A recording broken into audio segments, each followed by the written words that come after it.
A San Diego family is questioning the safety of child-sized shopping carts at Lazy Acres Natural Market. They say their son's finger was badly injured after one fell over during a shopping trip. The boy's mother tells Team 10 investigator Adam Rakusin she wants to make sure the carts are removed so no other kids get hurt. And we do want to warn you, some of the images you're about to see are graphic. It's a sound that sends shivers down a parent's spine. The sound of a child screaming in pain. It was awful. It was really scary. This is Heidi Pringle. That shriek of terror came from her then 6-year-old son, Quinn. He had seen his finger and he kept asking me if it was going to fall off. Let's back up for a second and explain how Heidi says this came about. Back in 2018, Heidi and her 2 kids went shopping at Lazy Acres Natural Market in the Mission Hills area. It was their normal grocery store. Heidi says she let her son Quinn use a kid-sized shopping cart, a cart similar to something like this. Sometimes he'd put stuff in himself or I would, yeah. A few minutes into the grocery trip, Heidi says she heard a loud bang. She looked over and Quinn was on the ground screaming. I get emotional. He was really strong, but you know, it would go in waves that he would cry and scream and ask if his finger was going to fall off, and I just tried my best to keep him calm. The family is now suing the grocery store and the company that made the cart. According to a recent court filing defending the initial lawsuit, Quinn had pushed his weight up on top of the cart. The filing says the kitty cart tipped over with Quinn's right hand sliding to the right side and down the kitty cart where the flagpole is clamped to the kitty cart.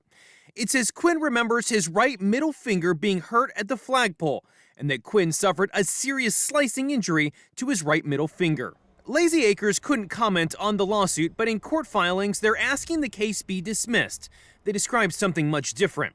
They say these surveillance camera images show Quinn spun the cart in a circular motion while jumping up onto its handlebar and lifting his feet off the floor.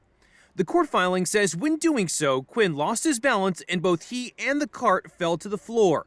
The store claims the impact pinned his finger and there were no sharp edges on the flagpole. They gave him a dangerous cart. They gave him a dangerous toy to use.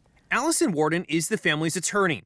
She says the store failed to keep the child-sized shopping cart in a reasonably safe manner, failed to inspect the child-sized shopping carts, and failed to warn customers of the potential dangers and guard against them.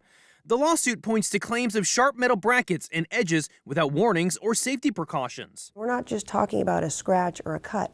We're talking about a child that's going to have permanent damage in his finger because of an unsafe toy that Lazy Acres provided to his mother. Warden says despite Heidi asking the carts be removed from use after the accident, the store didn't pull them until a month later when she called as Heidi's attorney. I wanted them to remove the carts so that it didn't happen to anyone else. In a court filing, attorneys for Lazy Acres say prior to the incident, there had been no reports or complaints of any defects or other persons being injured by any shopping cart, including the children's carts at the store at any time. The court filing claims there have been no incidents of anyone being injured by one of the shopping carts at its stores in the prior 15 years. ABC 10 News called the Pegs Company, which made the carts and sold them to Lazy Acres.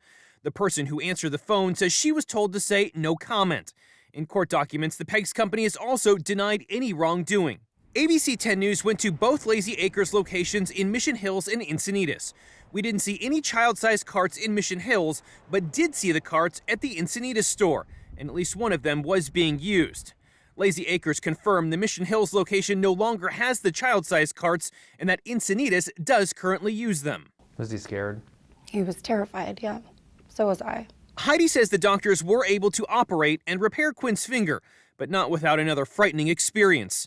The 6-year-old had to be put under with ketamine. There was a therapist holding his neck to make sure he didn't stop breathing. Heidi says Quinn still has tingling in his finger, numbness and pain. She says it's hard to watch her once outgoing son, now at times withdrawn. It's been a lot. Adam Rakusin, ABC 10 News. That lawsuit asks for money and medical expenses, physical pain, mental suffering, and emotional distress.